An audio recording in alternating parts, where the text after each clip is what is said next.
Topic शुरू करने जा रहे हैं सेल डिवीजन। एक्चुअल में सेल डिवीजन शुरू करने से पहले मैं हमेशा ही एक टॉपिक पढ़ाता हूं जिसका नाम है एलएन। जेनेटिक्स में भी आएगा। सेल डिवीजन पढ़ने से पहले एलएन को समझना जरूरी है।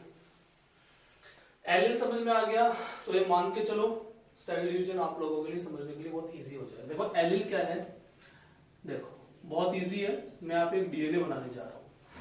तुम ये भी बोल सकते हो कि मैंने डीएनए का फ्रैगमेंट बनाया है, या डीएनए का कोई दूसरा फ्रैगमेंट, ये तीसरा एंड ये फोर्थ।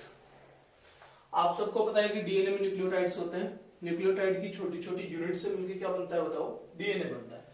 अच्छा देखो, जैसे कि मैं यहाँ पे मान लो एडेनिन हो सकता है, गुआनिन हो सकता है, साइटोसिन हो सकता है, थायमिन हो सकता है, दोबारा साइटोसिन हो सकता है, कुछ भी लिख लो। सीक्वेंस मैं अपने हिसाब से लिख रहा हूँ। ओके, देखो डीएनए की स्ट्रक्चर में एक बार थोड़ा सा ऐसे बता देता हूँ। होता क्या है, देखो न्यूक्लियोटाइड्स होते हैं। ओके, न्यूक्लियोटाइड्स आपस में मिलके क्या बनाते हैं बताओ, डीएनए की कंप्लीट स्ट्रक्चर। देखो कैसे, एक न्यूक्लियोटाइड किस किस से मिलके बना होता है बताओ। एक तो पेंटोस शुगर, एक होते हैं नाइट्रोजन बेसिस, और एक होता है क्या बताओ, फॉस्फेट ग्रुप। कौन सा ग्रुप बताओ, फॉस्फेट ग्रुप।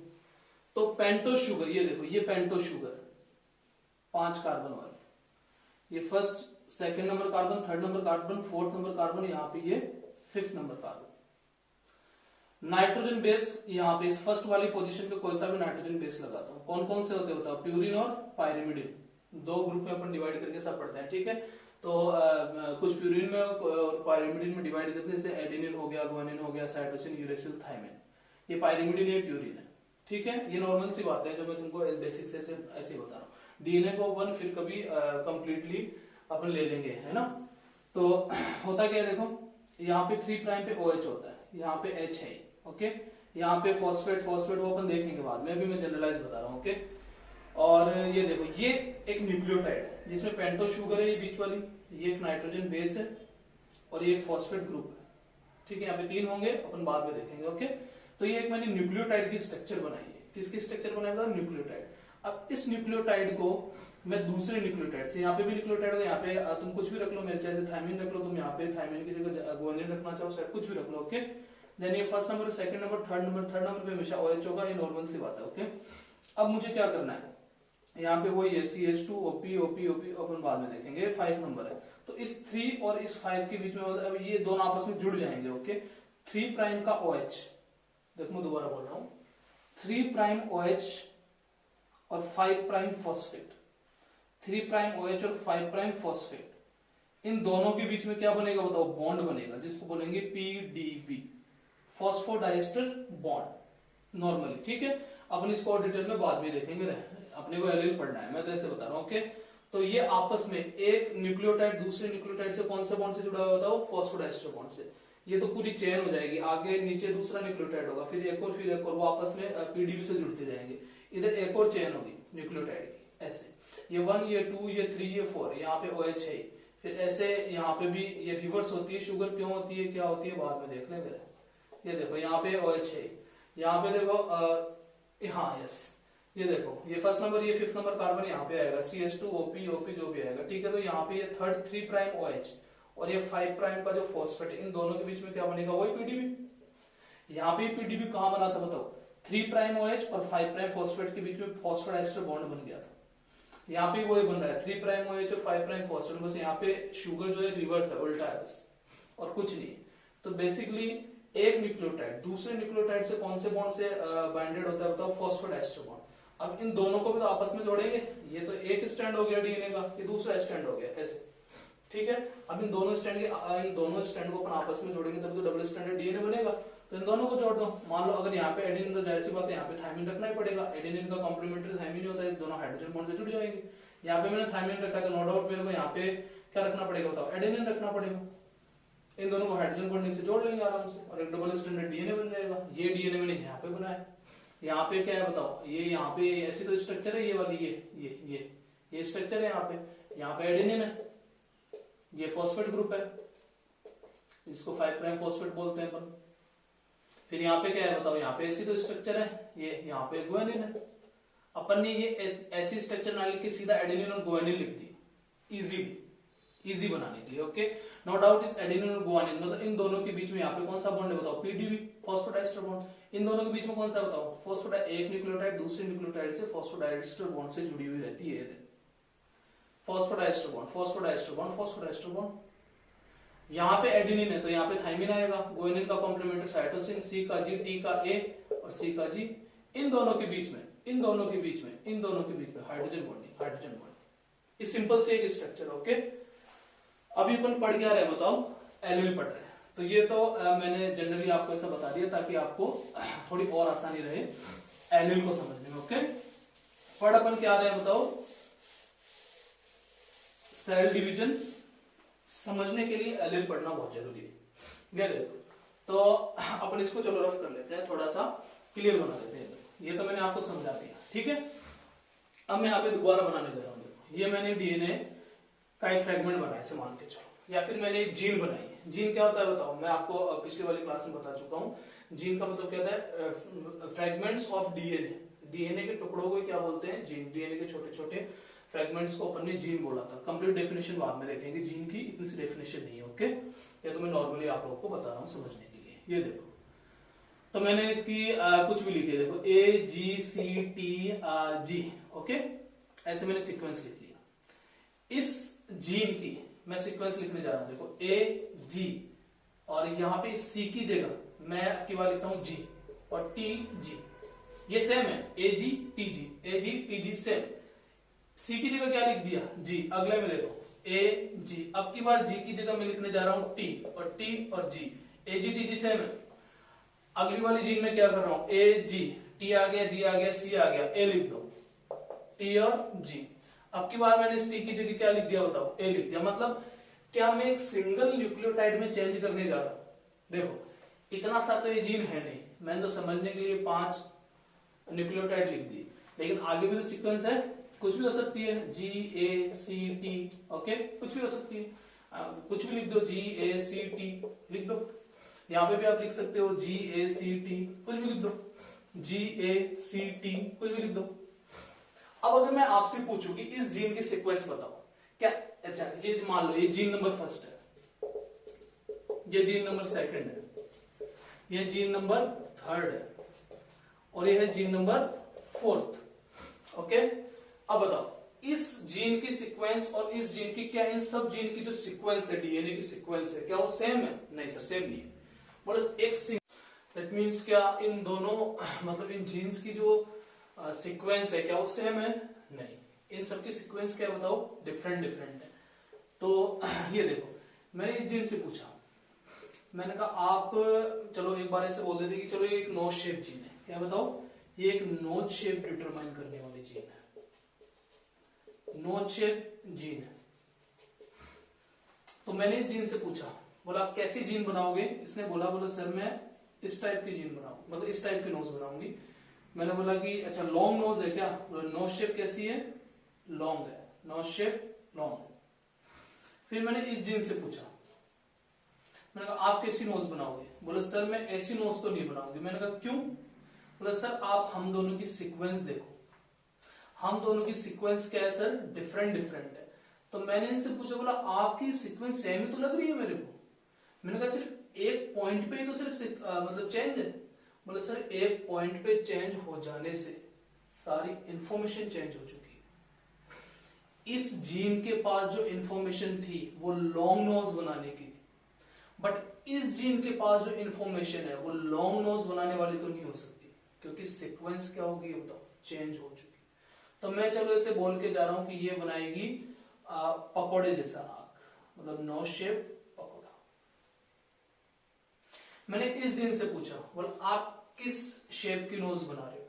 बोला क्या आप, मैंने इससे पूछा कि आप नोज शेप जीन हो? बोला हाँ सर मैं नोज शेप जीन हूं। मैंने कहा कैसी शेप बना रहे हो? ऐसे। बोला सर ऐसे तो मैं बना ही नहीं सकती। बोला ऐसे? बोला ऐसे भी नहीं बना सकती। बोला मेरी शेप इन दोनों से अलग, सॉरी मतलब मेरी सीक्वेंस जो है इन दोनों से क्या बताओ, डिफरेंट है। तो मैंने कहा क्या डिफरेंट सीक्वेंस है आपकी? बोला हाँ। तो क्या शेप भी डिफरेंट बनेगी? बोला हाँ सर बिल्कुल डिफरेंट बनेगी, आरी जैसी। ओके, नो शेप आरी। क्या वो वाली जो जीन है, क्या उसके पास एग्जैक्ट इन्फॉर्मेशन की इन्फॉर्मेशन चेंज हो चुकी है? सर चेंज हो चुकी है। क्यों? क्योंकि एक पॉइंट पे मैंने क्या कर दिया है? म्यूटेशन कर दिया है। इस म्यूटेशन को बोलते हैं क्या? बताओ। इसको बोलेंगे हम पॉइंट म्यूटेशन। कैसा म्यूटेशन बोलेंगे बताओ? Point mutation. म्यूटेशन एक सिंगल न्यूक्लियोटाइड का किया है, मतलब सिर्फ एक पर्टिकुलर पॉइंट पे मैंने म्यूटेशन किया है। एक पर्टिकुलर पॉइंट पे पूरे डीएनए के सीक्वेंस को मैंने चेंज नहीं किया है, सिर्फ एक पर्टिकुलर पॉइंट पे। लेकिन एक पर्टिकुलर पॉइंट पे म्यूटेशन करने से इंफॉर्मेशन क्या हो चुकी है? बताओ, चेंज हो चुकी है। ओके, इससे मैंने पूछा बोलो आप कैसे बनाओगे? बोलो मैं तो सर कुछ ऐसी नोज बनाऊंगी, मतलब डिफरेंट टाइप की, तो इसको कुछ भी बोल दो। ओके, नोज शेप कुछ भी बोल दो, जो तुम्हारी मर्जी, राउंड बोल दो, ओवल शेप बोल दो, कुछ भी बोल दो, जो तुम्हारी इच्छा है। ओके, तो अब मैं यहाँ पे देखो, मैंने पूछा व्हाट इज एलिल, तो यहाँ पे मैं एलिल के लिए एक ही लाइन लिखूंगा और आप लोगों को अब एलिल समझ में आ जाएगा। लाइन में क्या लिखने जा रहा हूं? देखो, different form of a gene is known as what? Allele. बहुत ही सिंपल है। Different form of a gene. A gene means एक ही जीन। जीन एक ही है, नाक बनाने वाली। मैंने इस जीन फर्स्ट नंबर, आप क्या बनाती हो? बोला नोज। मैंने कहा आप क्या बनाती हो? बोला नोज। आप? बोला नोज। मैंने कहा आप? मैं भी नोज ही बनाती हूँ। अच्छा, हो तो आप चारों जीन, मतलब नाक बनाने वाली जीन, मतलब नोज बनाने वाली जीन। बोला हाँ सर, पर डिफरेंट फॉर्म है आपकी। बोला हाँ सर, हमारी फॉर्म क्या बताओ? डिफरेंट।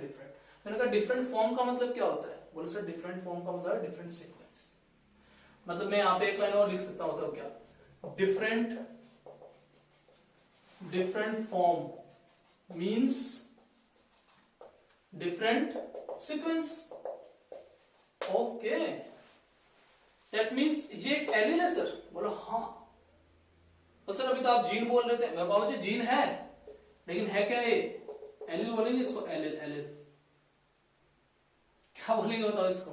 एलिल बोलेंगे। यही कंसेप्ट है। ये क्या है बताओ? ये भी एक एलिल है। ये भी क्या है बताओ? एक एलिल है। ये भी क्या है बताओ? एक एलिल है। हमने जीन को सीक्वेंस नहीं किया है अभी तक। पर्टिकुलर ऑर्गेनिज्म, हर एक इंडिविजुअल में एलिल से मिलते हैं, क्योंकि हम इनको एलिल बोलेंगे ना। यही एलिल की डेफिनेशन है। Different form of a gene, एक ही जीन। जीन तो नो शेप ही, a gene no shape gene. Gene एक ही है, नाक बनाने वाली। मैंने इससे पूछा, बोला काम हम नाक ही बनाने का करेंगे सारी की सारी, लेकिन हमारी सीक्वेंस क्या बताओ? डिफरेंट। मैंने कहा तुम्हारी सीक्वेंस डिफरेंट हो कैसे गई? वो सिर्फ म्यूटेशन की वजह से। तो हम एक लाइन और लिख सकते हैं यहाँ पे, बहुत ही इंपॉर्टेंट लाइन है। क्या बताओ? म्यूटेशन। एलिल कैसे बना रहे? म्यूटेशन से तो एलिल बना है। म्यूटेशन करा दिया, नया एलिल बन गया। इसमें म्यूटेशन करा, एक नया एलिल बन गया। नया उसने कैरेक्टर दे दिया, नई नाक शेप, नोज शेप उसने बना दी। तो mutation creates what? Allele. Mutation से क्या बन जाते हैं बताओ? एलिल बन जाते हैं। मैंने पॉइंट म्यूटेशन करवाया। म्यूटेशन कैसे भी हो सकता है? बोलो यूवी रेडिएशन गिरी डीएनए पे और क्या हो गया बताओ? म्यूटेशन हो गया। म्यूटेशन हो गया, डीएनए सीक्वेंस चेंज होगी, सारी की सारी इन्फॉर्मेशन ही क्या होगी? एक्चुअल में चेंज। ये आपको समझ में आएगा ट्रांसलेशन में। केवल सर सिर्फ एक न्यूक्लियोटाइड के चेंज, बाकी सारी सीक्वेंस तो सेम है ना सर? ये देखो GACTAG, GACTAG, ये TG, ये TG, ये TG, वो TG, GACTAG, सारी सीक्वेंस सेम है। चारों के चारों एलिल की, चारों एलिल की सारी सीक्वेंस सेम है। सिर्फ एक न्यूक्लियोटाइड की, मतलब एक न्यूक्लियोटाइड का सिर्फ डिफरेंस है। तो सर एक न्यूक्लियोटाइड का डिफरेंस होने की वजह से सारी इंफॉर्मेशन ही चेंज हो जाती है। बोला हाँ, कहां समझ में आएगा? ट्रांसलेशन में। जब मैं आपको बताऊंगा वहां कि कैसे चेंज हो गई, अलग ही प्रोटीन बनेगा, तो सारी इंफॉर्मेशन चेंज। तो ये है एलिल। एलिल क्या होता है? Different form of a gene. एक ही जीन की डिफरेंट। ये एक एलिल है, ये एक एलिल है, ये एक एलिल है और ये एक एलिल। तो different form of a gene is known as what? Allele. या फिर बोल सकते हैं कि alternative form of a gene is known as what? Allele. That means, अब देखो एक लास्ट चीज देखो, वीडियो चल रहा है ना, एक सेकेंड, वीडियो चल रहा है। ये देखो लास्ट लाइन, ये देखो सिंगल न्यूक्लियोटाइड में चेंज होने की वजह से क्या इस पॉपुलेशन में पॉलीमॉर्फिज्म आ गया है? हाँ, पॉलीमॉर्फिज्म का मतलब बहुरूपता। क्या एक ही रूप की, क्या एक ही टाइप की नोज बनेगी? बहुरूप की, मतलब अलग अलग रूप की नाकें बन गई ना, पॉलीमॉर्फिज्म। ओके, किस वजह से आई है पॉलीमॉर्फिज्म? सिंगल न्यूक्लियोटाइड में चेंज होने की वजह से।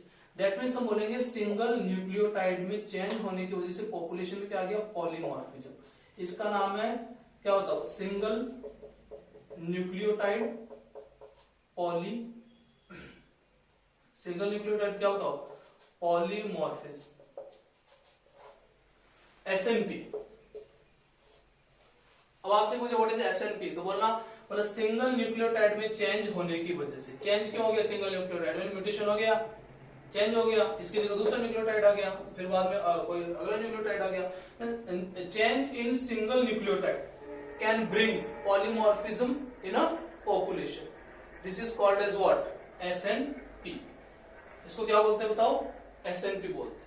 बस इतना सा था, हमने पढ़ा है एलिल कि what is allele, different form of a gene, एक ही जीन की डिफरेंट फॉर्म है, एलिल बोल दिया। ओके, ये सारे के सारे आपस में क्या बताओ, एलिल है। नोच शेप जीन है, जीन वही है, एक ही है जीन, तो ये मतलब एक ही करेक्टर देने वाली है। ये भी नोच शेप देखी जाएगी, ये भी नोच शेप, ये भी नोच शेप, ये भी नोच शेप, लेकिन अलग अलग देखी जाएगी। अलग अलग क्यों देखी जाएगी, because of the S&P, single nucleotide में चेंज हो गया, उसकी वजह से पॉपुलेशन में क्या आ गया, बहुरूपता आ गई, पॉलीमॉर्फिज्म आ गई। टॉपिक का नाम है एसएनपी, सिंगल न्यूक्लियोटाइड पॉलीमॉर्फिज्म। ये था हमारा एलिल। अब एलिल, अभी इसमें और भी 2-4 चीजें मैं आपको बताऊंगा नेक्स्ट वीडियो में, ज्यादा लंबा हो जाएगा वीडियो। ओके, देन फिर अपन सेल डिवीजन पे आएंगे और नो डाउट आपको सेल डिवीजन समझ में आ जाएगा।